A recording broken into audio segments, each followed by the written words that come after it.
So let me welcome you again to the panel on the crisis in the Horn of Africa. And thanks again for coming. So I'd like to invite our panelists to the stage, starting with Abdi Malik Bull, who was born in Somalia and is the chairman of the Somali Youth League of San Diego, which has raised nearly $80,000 for the famine in Somalia. He's currently earning his master's in education from San Diego State University. Welcome.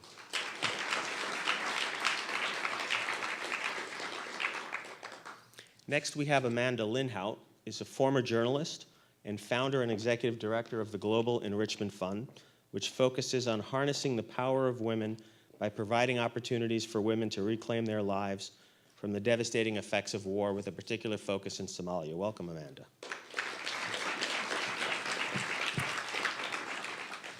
And last but not least, we have Dr. Deku Mohammed, who is the chief executive officer of the Hawa Abdi Foundation. Originally from Somalia, Dr. Mohammed spends half the year there working at the private hospital and camp founded by her mother, Dr. Hawa Abdi.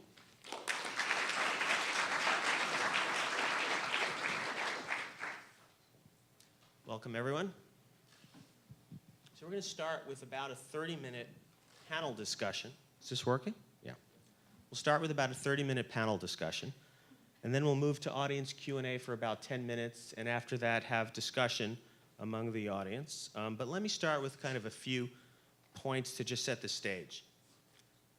So kind of throughout my time working in development, which now is a little bit over 20 years, I've been involved in a variety of issues: democracy and human rights, health, HIV/AIDS, education, even counter-narcotics. And I've seen how all of these issues really address critical challenges that we face in development and in developing countries.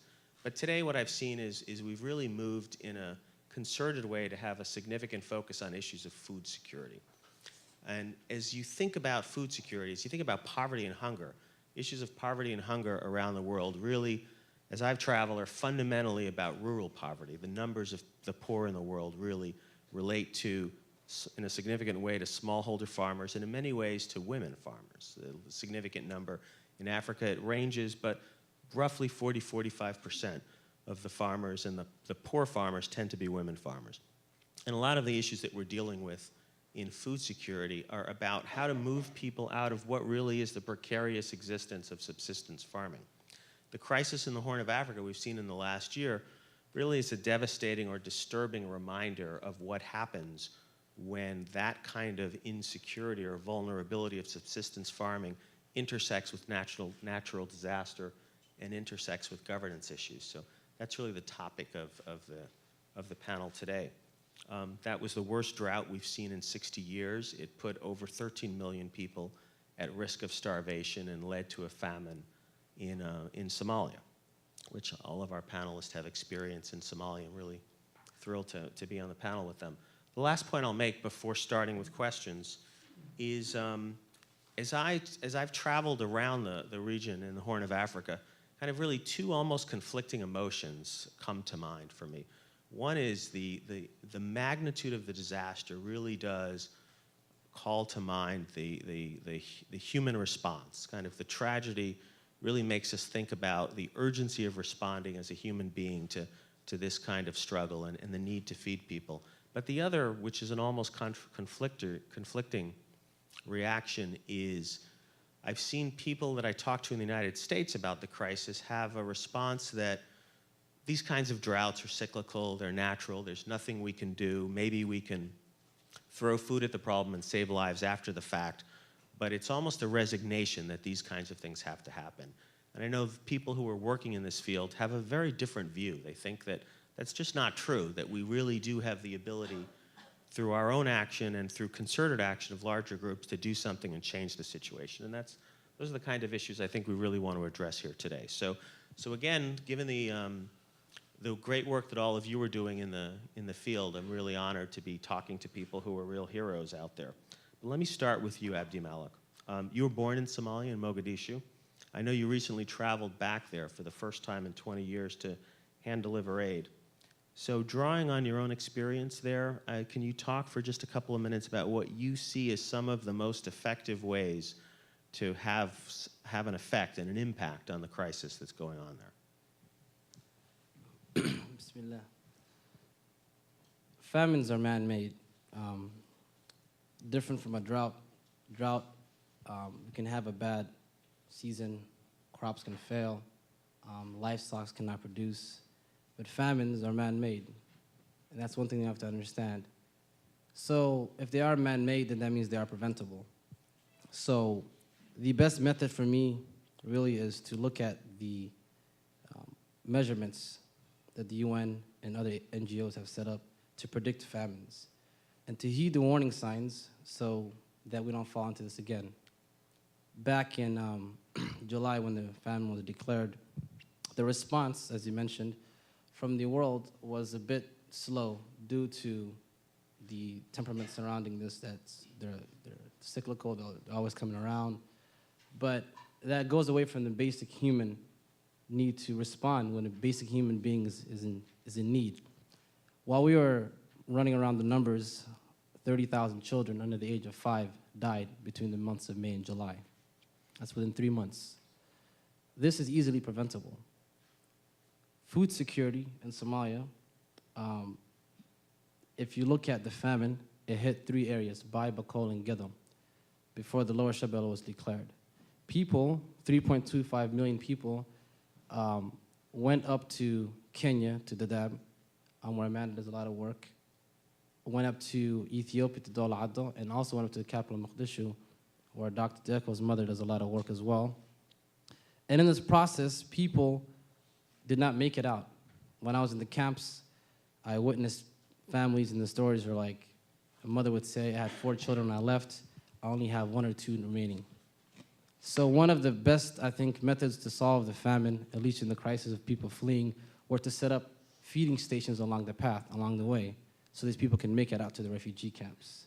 Because you had issues, especially crossing over to Kenya and Ethiopia, you have issues of going over to another border, so you have smuggling issues as well. So to set up camps, feeding stations was one thing that I believe could have been done in a better way. Also partnerships. The key to really getting a lot of work done in areas that people cannot maneuver towards is partnerships. The NGOs and different organizations partnering up with other organizations that can easily access certain places, using their local NGOs to partner up with and getting the work done is something I think could have been very, very effective as well. But famines are man-made. Also, the response to the youth. I was really excited to see the resiliency of the youth in my city, in San Diego. We responded within 2.5 weeks. About 70 of us got together. We raised $30,000 within 2.5 weeks.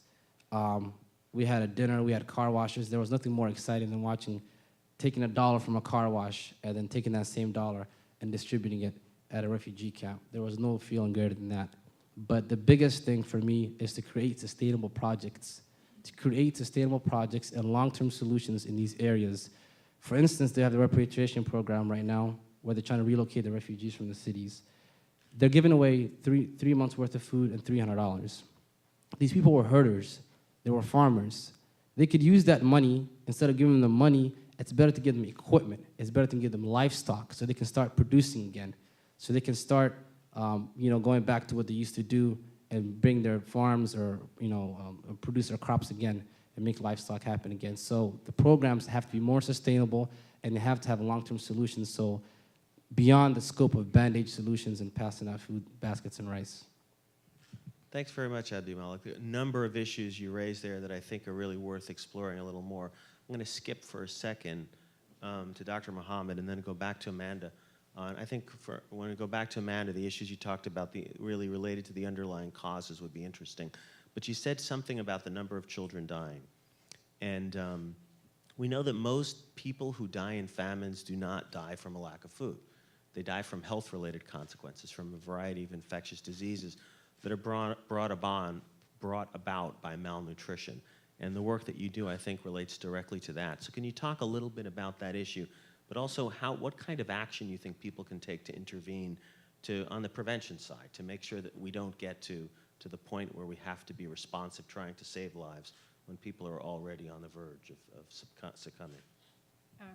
Yeah, you're right. You say it's not a lack of starvation. People die. They die for diseases.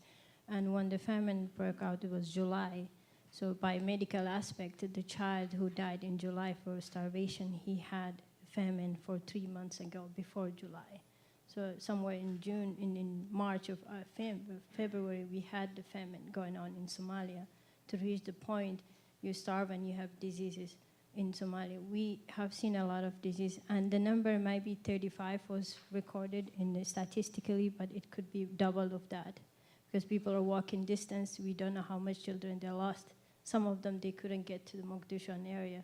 And most diseases now we have, it's simple water diarrhea. Children would die because they're weak, they're malnutrition, their immune system is not enough. We have outbreak of measles we cannot prevent, and it kills the children in Somalia, which is preventable, and just simple vaccines we could provide to the community, we cannot do it, and it's very sad, it's very devastating. And way to prevent it is to empower the people. Most of Somalia, central Somalia, who's moving to Dadaab or to Mogadishu, they're farmers. We need to empower these farmers and give them the power to cultivate, and they have their own crops, and give them a nutritional balanced food. Because 20 years in Somalia, what Abdul Malik is skipping, 20 years we are dependent on USAID food, which is only carbohydrate. The country is not getting any proteins or any other fruits or vegetables in any sort. We're getting only carbohydrates. So even if you raise or survive the child, is mentally incapable. We're raising a children whose tomorrow is not fit into the world, and that will affect rest of the world.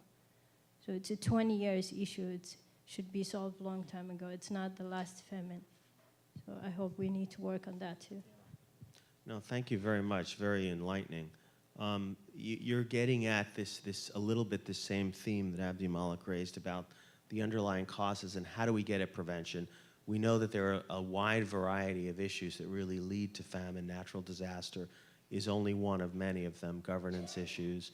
Amanda, you work on a number of issues that touch around this area. What's your experience about what we can do, thinking of Dr. Muhammad's term of empowering the people? What can we do to really get at that issue, to do a better job through our action at being preventative? Hi, thanks, Paul. I just want to say I'm so honored to be sitting on this panel with these outstanding people doing such important work in Somalia.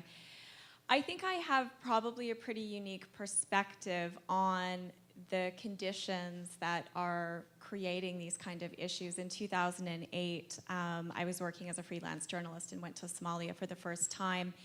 And on my third day in the country, I was kidnapped.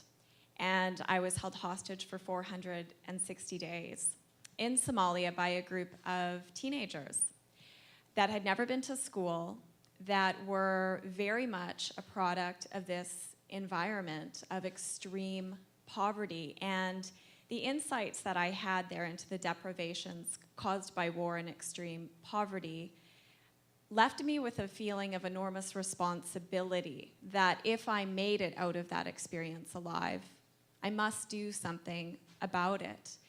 And very fortunately, at the end of 2009, I was released, and I, in short order, established the Global Enrichment Foundation, because I believe really strongly that if the Somali people are given opportunities to educate themselves and to take leadership roles in their communities, that it's going to create really the transformative change that needs to come to a country that has been in a state of anarchy for over 2 decades. So my organization is very focused on education and the empowerment of women.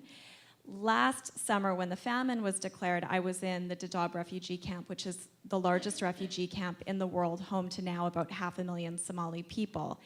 And again, that feeling of responsibility came back because as the executive director of an organization dedicated to supporting the Somali people, I felt like we must respond. And so we were one of the first organizations to go into Somalia and to set up these sort of feeding centers that were at midway points to target people that were on their way to these camps, to give them baskets of food enough to last 2 weeks and to get there. But food aid isn't the solution.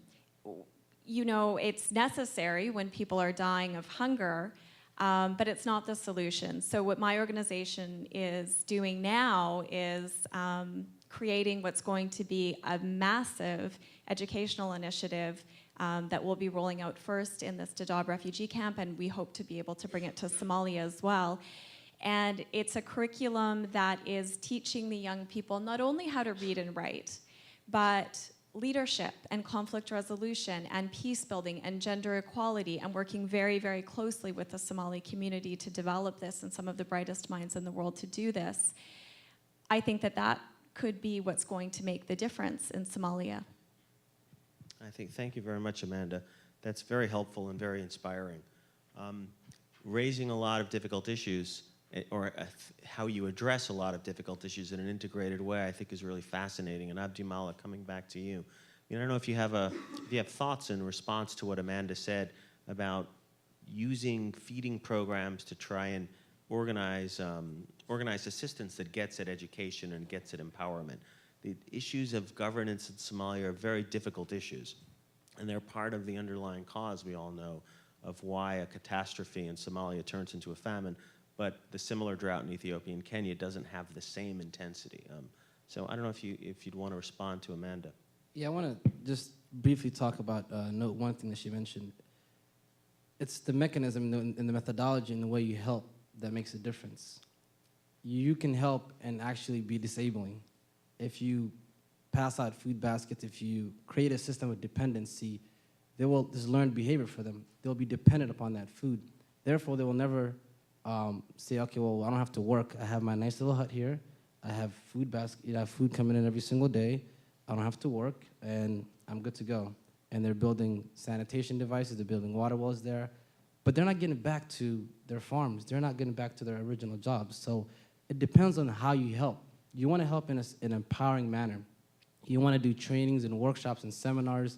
As youth, I think we should utilize our skills, what we learn in the classroom and outside the classroom, and partner up with these NGOs, and if it's possible, to go back and do work that's sustainable, that's empowering to these people. One of the most memorable moments for me, and then when it really hit me and dawned upon me, as you mentioned, Amanda, yeah, you have to pass out food basket when there's a famine, because they're gonna die. But there has to be a moment after that where you actually start to work towards self-sufficiency and sustainability. As when a woman, I was doing interviews back in September when I was there before this trip that I'm coming from this week. And she said to me, I asked her, what would you like? She said, I would like, water and shelter and food, just like everybody else. But I would like a broom, because all I know how to do is sweep. And if you give me a broom, I can fend for myself. And a broom is something very simple, but it was the concept behind that. She said to me, empower me, give me the tools, or give me the necessary equipment for me to go fend for myself, and I will do that. And that's one of the things that lasted with me, that stayed with me. And ever since then, I want to really tell the world out there, especially the people in the humanitarian field, to have a paradigm shift in the way we assist, to really gear towards sustainability, towards empowerment, towards self-sufficiency.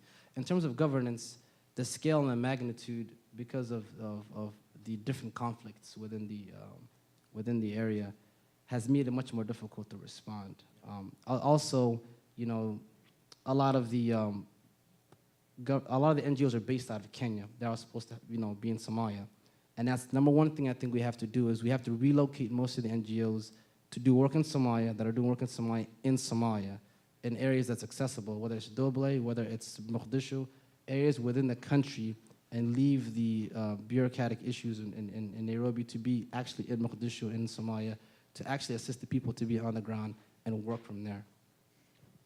Well, thanks very much. That's raising really important issues. How do you draw the fine line between assistance that's critical help to save loss of lives and not get into the point of creating dependency is always the challenge for a lot of the work we do.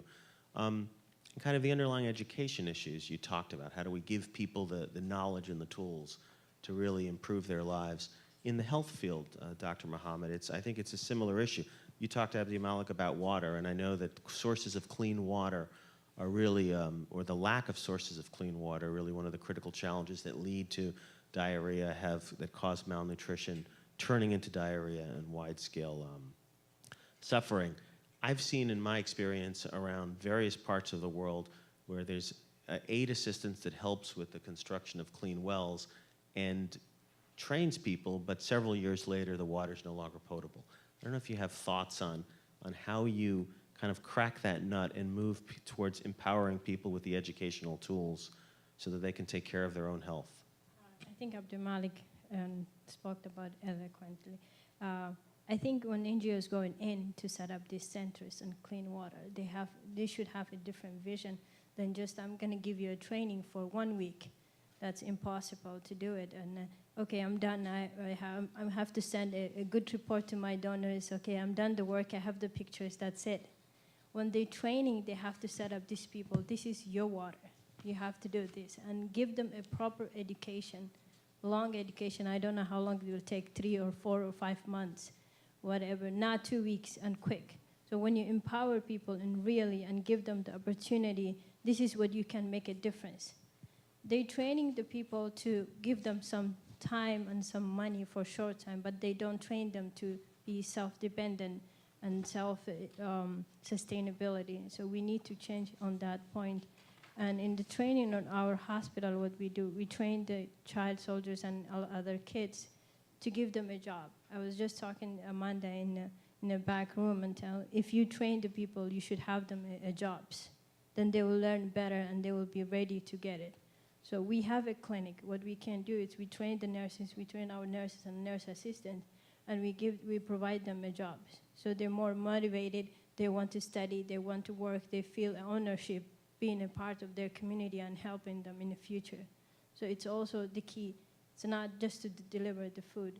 And we created a society last 20 years dependent on aid. We created a whole society are not reliable, like 2.5 million in Mogadishu, they just want to get aid. It's very sad. You're creating a community of beggars and you're doing this purposely. It's very sad. And there's no excuse the NGOs to sit in Nairobi. If they say the security, we have issue, we have a wonderful diaspora. We have young people who are educated, who came from all over the world. Somalis are capable now to go back and to run the show for their own people. Amanda, you look like you're interested in jumping in on this conversation. Yeah, I couldn't agree with you more. I think there's so many educated and passionate Somalis in the diaspora communities that it would be really cool to see more of them, and it's starting to happen, engaged in going back and leading these sort of initiatives, because it's, you know, as dedicated as I am to helping the Somali people, and I always will be, I take my cues from the Somali people around me who understand the cultural and religious context in ways that I never will. And one of the most interesting things that I have discovered when doing this work is that there's many, many, many NGOs involved in addressing various different issues in Somalia, but they're not in Somalia. And then they cite the security issues. Well, I know better than anybody those security issues are real. But there's ways to do it. And those ways need to be looked at and then implemented. Otherwise, that change isn't going to happen in these generations that are growing up with complete dependency on aid. It's the most debilitating thing of all for the people of Somalia.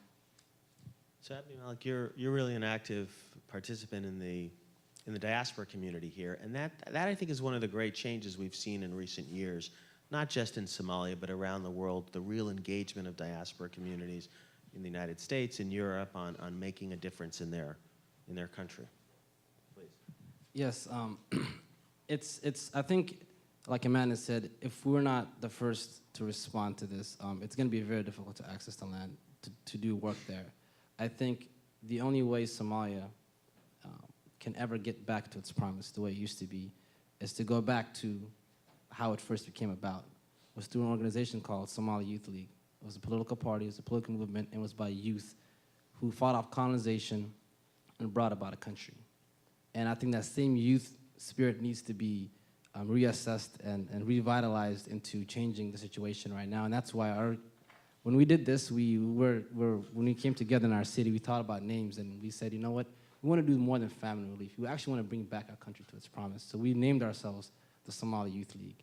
And hopefully what we would like to do is, collaborate with the diaspora, the Somalis in the diaspora, with their local counterparts back home, and bring about change. And also utilizing different networks within the world as well, whether it's in the States. You don't have to be Somali specifically to make this come about. But I want to talk about one thing that you mentioned, the governance, that makes it very difficult to do food security there. I want to cite the example of the Turkish government. The Turkish government has been amazing in their work in Somalia. While everybody's caught up in the bureaucratic mix of if we should send money, if it's going to go to terrorist organizations, the Turkish government landed in Mogadishu with the prime minister, the head of state, with his wife and ministers and children, and was in a refugee camp in the capital city as fighting was going on. And the Turkish people were very prevalent in Mogadishu. They walk around, they have houses, you see their flags everywhere. They go swimming in the beaches of Lido and Mogadishu, and they're very active in doing their work because they cut through the bureaucratic nonsense, and they said, you know what, Shabab, terrorist organization over here, TFG, government organizations over there, we want to help out the people. Where's the people? And they landed, and they have been very, very effective in creating sustainable projects. They've took over 1,000 students from Somalia into their lands in Turkey and Istanbul to various different universities, offered them scholarships. They brought in Turkish doctors, and they're doing work they're building medical hospitals, they're building schools. They've taken the students and the professors, the teachers, the nurses, and they're training them in Turkey. So they're doing a lot of work that's really amazing. And I think that, the United States and other, great nations in the world can really echo of sustainable long-term solutions and really finding out how to make this more than just famine relief and going, beyond the scope of that. No, that's very fascinating. In my work on President Obama's Feed the Future initiative, working on the long-term food security aspect, agricultural production, productivity, nutrition, one of the interesting phenomenon over the last few years is the involvement of these non-traditional donors. The Turkish government and the Brazilian government as well have both really taken leadership roles in many parts of the world, and that's really heartening to see, and they've got tremendous experience and energy and new ideas. And that will cut the money go in a shifting in security and terrorist people in their hands because they're doing the work from the ground. When you have a security and you have 200 of cars are guarding you, you're paying the warlords money to keep you safe, but also you're giving them the money to buy the guns. But if you go straight and do the work in your hand, you're cutting that money to go the wrong hands and wrong side. And the biggest thing it builds rapport with the people. They see that, okay, wow, they love the Turkish people there. It's amazing. They see that you're active, you're present, you're there, that you're actually here more than a photo opportunity. And I cannot stress the fact of how important that is because a lot of people do that, like you mentioned, write a report and that's it. They're actually doing amazing work, and now their negotiations, they're building government. They're opening their embassy there. Turkish Airlines is the first major airline to fly into Mogadishu Airport. It's boosting the economy. So a lot of benefits come from there. And I think the biggest one, though, is building rapport with the people. And that's something that's very, very key. That's great to hear. I mean, the other issue you two are talking about is how do you get the benefits, the resources down at the grassroots level and to really stimulate the economy for the people. The work that you're doing, Amanda, really strikes me as work at the grassroots level. I don't know if you have a comment on that point. Yeah, my organization's really started as a one-woman show myself, and it's been really amazing to see how it's grown now to, have offices in Nairobi and Mogadishu and other parts of Somalia as well. In Dolo, we're just opening up as well. And it's about giving opportunities to the people. You spoke about the woman who asked for the broom, and we come across that every single day in Somalia, people just asking for opportunities to improve their own lives.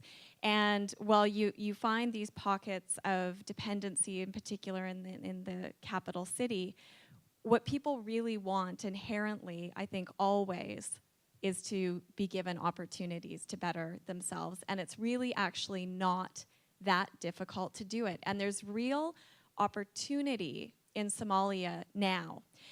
Al-Shabaab, the major terrorist organization, that controls much of south-central Somalia has now been pushed out of Mogadishu, which is, the Turkish have taken this opportunity, but more governments and NGOs need to not continue to pull out as they are of Mogadishu, but actually go. Now is a great opportunity to create change. I think we have just a couple of minutes left, so I'm wondering if that sounded like a great, inspiring kind of closing point, Amanda. I don't know if Dr. Mohammed, you'd want to, and Abdi Malik want to make some final comments before we open it up for questions. Yeah, I just want to talk briefly about the fact that as youth, we have to understand, I'm going to throw myself in the student panel, we have to understand that we are part of the change, that we are the future, and that we need to build coalitions. So I would advise and encourage all of you, including myself, to really come about with sustainable long-term solutions, come about projects that are really productive, and they don't have to be some ridiculously huge report you have to some great idea like Facebook or Twitter you have to make up. It's something that's sustainable, something that's amazing, that's direct and to the point, and that you can make that change. I didn't think that one Facebook conversation with my friend would bring about 70 of us together in the city, across tribal lines, across 20 years of conflict, brought 70 youth in our city together and raised over $50,000. I don't think that was possible at all. We didn't think that was possible at all. So do not underestimate the power that you all have as youth. Dr. Mohammed? I think we are the generation who's going to make a change and elevate the poverty. I think so. The technology we have and opportunity we have, our mothers and grandmother didn't had. And the opportunity you have today, we are here, we're telling you directly from the field. My mother generation, they didn't have. The world were more disconnected. So today we are connected and we can do together. We can make a big difference together. I hope on you. The hope's on your shoulders, the young people. Thank you. So we have about 10 minutes for questions from the audience. I hope the ideas that we've been talking about have really stimulated people. It's a little bit hard to see with the lights here, the hands that are up. I can see one right in the front row here. There's a microphone coming. Oh, perfect. That works. Thank you. Okay, that works. Yeah. So my name is Malada Lukaze. I'm a student from Purdue University, and our project, Project Heart, was co-founded by Jared Moon and our PhD candidate from Ethiopia, Abije Amba. One of our primary goals was to not be a relief organization. We wanted to be a sustainable organization. And in that sense, we have our own definition of sustainability. And I was hoping each of you could really touch upon what's your organization's definition of sustainability.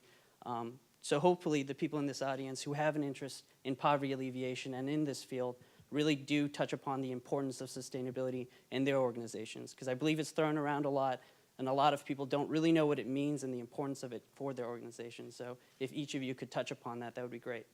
Thank you. Yeah. Sustainability is something that does not have a monetary capital to it. It could be something that's, for instance, social enterprise, a fishing project. I was standing with an Italian doctor in a Camp Hope in Mogadishu, and he said, is it possible to have a famine in the ocean to be this vast?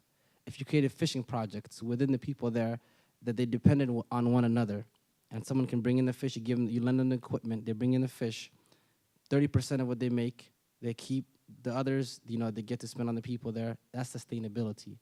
It has to be something that doesn't have to monetary capital on it, but it sustains it long term for the people there, that it brings a benefit for the people directly. It doesn't have to have a huge capital, and it doesn't necessarily have to make your organization be one of the wealthiest organizations as well. Yes, sustainability for us is about creating projects that have momentum and purpose to keep going. It's like you say, they don't have to be multi-million-dollar projects. Some of our greatest projects are actually really small, but eventually the people themselves are just running it. And for us, a very successful project is when you can actually walk away from it and it just continues to keep growing of its own accord because of the momentum that you've been able to build with it. That's true. Our sustainability, we're not only healthcare NGOs, we also farm. We just farm. Our corp came since famine. We started in July, so we have now food for 100 families. And I was just 2 days ago in Mogadishu, and I was exactly doing the fishing program. We have a fishing, we have 20 boats. What we're planning is to give the people opportunity. The people who are working in the farming side and fishing side and hospital, they're all refugees. We have 102 employees in the hospital, and we increasing our employee, and we giving them the opportunity to explore their ideas and their education and ownership to that project they're doing. That's what we do. Okay, so there's a gentleman in the back there. Yes. Yeah, my name is Ben. I'm a graduate student at Northwest University in Washington State, and I'm doing social entrepreneurship. Mine is really not a question, but I've worked in the Horn of Africa for 20 years with nonprofits. I identify emotionally with what you people are saying because I was there. I know what you're saying is the truth. So I really identify with that. I have, like I said, I've worked for nonprofits in Africa for about 20 years and stuff like that. When you talk about poverty, hunger, and insecurity, they go in that order. But in my experience, if we have to stop hunger, if we have to stop poverty and insecurity, we must address the root causes. I sat at the Kenyan, the East African, the COMESA, and the IGAD livestock policy hub. And the big debate is, we have no country in the Horn of Africa that has a policy on pastoralism. Pastoralism is a system as well as a culture of 80% of the population of the Horn of Africa. And all what we discuss about agriculture. Agriculture. We forget that 80% of the population there depends on transhumans, depending on when it rains here and when they need to go for pastures there. When we talk about livestock production, we are not talking about pastoralism. We are talking of a product of a system called pastoralism. You don't get a single clause in any policy in the whole of the Horn of Africa, in the whole of the IGAD region, which is most affected by some of these things that we're talking about here, that talks about pastoralism. If there's no policy that addresses the people's way of life, the people's indigenous economic system, then we will be moving in circles. That's my first point. My second point is this. Abdi, I really like the way you said it. This is how I would say it. Nobody can do it better than the Somalis. No way, no better way to do it but in their way and in the way they want it done. No better time to do it but in the Somalis' time. Finally, to quote Benjamin Jowett, who said this, to teach a man how he may learn to grow independently and for himself is the greatest service a man can do to another. Okay, we do have just 3 minutes, I think was the sign. 5 minutes left for questions, so yes, you, sir. I'm Clive Lee. I'm the founder of Global Exchange in Leadership Initiatives, and I couldn't agree more with all of you. We believe in empowering the local people to help themselves. So my question is, as an organization like us, out of the country, and we have led to experience like that. We have already raised 1 million Hong Kong dollars to support, work in Africa, but we know nothing about that. So, from your opinions, how can we really, empower the local, youth leaders to help to change, the community? Just imagine all of us here. If all of us go to Africa and help and make one project, I think the issue can be, solved in some way. So how would you answer that? Thanks a lot. The best way, when I first went in September, I went with the NGO, and then through that experience, when they left after 3 days, I stayed a remainder of 5 days, and I wanted to meet people like us, students. And I think that's a solution. The local people that we have to partner up is with the students. Mogadishu and Somalia in general, even though it has a weak central government, still has institutions operating. The healthcare system is still operating somehow, some way. The educational system is operating somehow, some way. It's just private, but they are operating. So I think the best way for us to build our partnerships or build our projects is to utilize the local people, the local students there, in a manner that's a partnership, not as a matter of, oh, we're coming here with some money, here you go.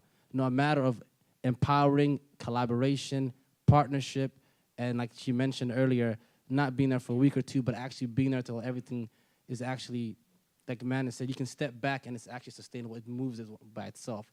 So the best way to utilize that is to partner up with the organizations that are like us. I think you can go all and train them and do a perfect job for 6 months, whatever. But when you leave, it's going to be empty. Before you go, before we do anything, we have to find them. Okay, I trained this person. He's a teacher or doctor. Did he going to get a job? What he's going to do when I leave? So first question should come to me. It's what we do in our organization. We have to find a solution before we train the people, before we empower them. So no matter how we empower, that's what NGO doing for the last 20 years. There is a lot of training, there's a lot of things, but the second you leave, people will go back to the huts, people will go back to the camps. So it should be the government working, the job sustainability, the factories should be rebuilt, the things should be fixed, the hospitals. So when you train and go, they can have what to build on. They should have a bonus. So that's my basic thing. Yeah, I think identifying local leadership, and be it from the youth or of any age, community leaders, and understanding who your collaborators and partners are beyond just the NGOs that you're working with, that you're giving money to, understanding the community needs from the community leaders themselves. And what I've been so amazed by in the work I've been doing in Somalia for the last 2 years is the leadership potential in that country. And there's a real spirit of social activism in the youth right now. I think that can be really harnessed. Okay, thank you. I think at this point we're going to switch to the student discussion. I think the way we would frame the question for all of you is just a very broad question. What ideas have been discussed here today from the questions we've just had, from the panelists' comments earlier, that have really stimulated specific concrete thoughts for actions that you all can take to really have an impact on these kinds of difficult situations. So we'll do this for, I believe it's about 13 minutes, and we will circulate among the audience for this period. Then we'll come back up here and have a short little report out. So that was a very lively discussion. I think all of us didn't get out of that small corner over there because of the intense interest. So I think we only have time for one, maybe two comments for people to just say really what they got out of this, and specifically focusing on what are the actions they think they can take out of this. So let's have, I think I asked all the questions from here, so maybe on this side. Sure, sir. Yeah, one thing we discussed in our conversation was the extent to altruism in our aid, and how maybe putting our logo on a food packet is not the right way to do things. And in a sense, we think we're doing something great by sending the surplus of corn soy blend in the United States to other countries and saying, oh, we're giving them something good. And so I think even as humanitarian workers here, a constant question on our minds is, are we guilty if we get awards for our good work? Are we guilty if we put our logo on something? Should we just be totally humble about our work? But I think even that sort of humbleness isn't sustainable either. In a capitalist society, and in many ways nonprofits are modeled on needing to get your ideas out there and market, you have to somehow promote your idea at the same time too. So it's a dilemma that perhaps can't be answered here. Okay, and maybe if there's one way on this side over here, which I haven't favored. Yes, sir. Thank you. My name is Jokom Riak. I was a first student award receiver from Clinton Global Initiative in 2008 in New Orleans. I'm really impressive about what my brother has initiated and what my sisters are doing in Somalia. One thing that I have learned as a child growing out of war and also growing in a diaspora is that we cannot accomplish anything without achieving peace in the first place. So how can we achieve peace? It's through involving of politicians in our country and also initiating young people like he is being involved. And we can do this through the people themselves. And of course, he has been mentioning that, are we guilty of putting logo on the food that we provide to Africa?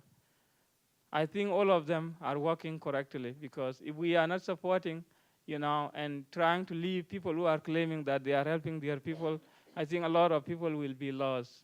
So nobody is guilty. Non-profit are not guilty of bringing food, and the native born, like myself and himself, and many other people in Africa country where war has been going on for several years, are not guilty.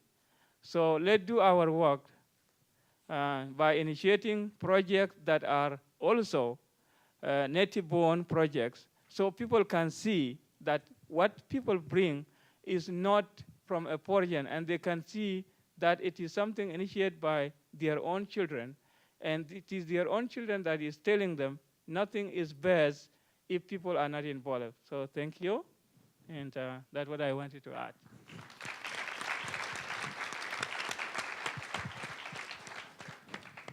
So thank you very much.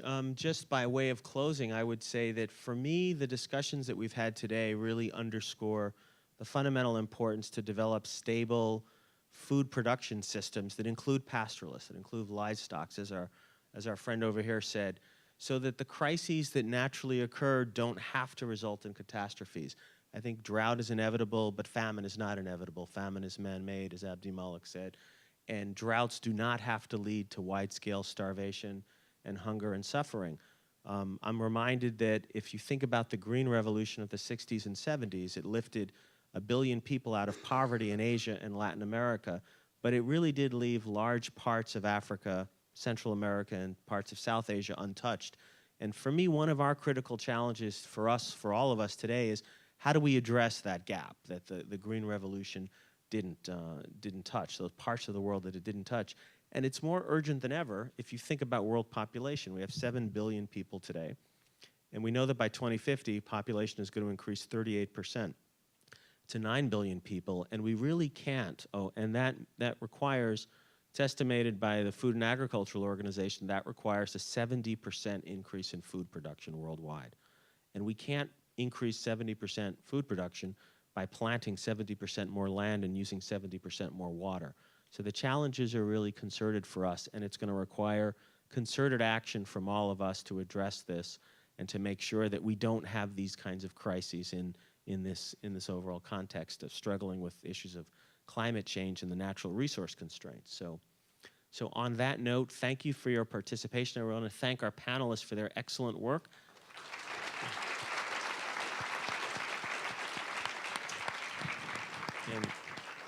And let's all continue to be activists in this space.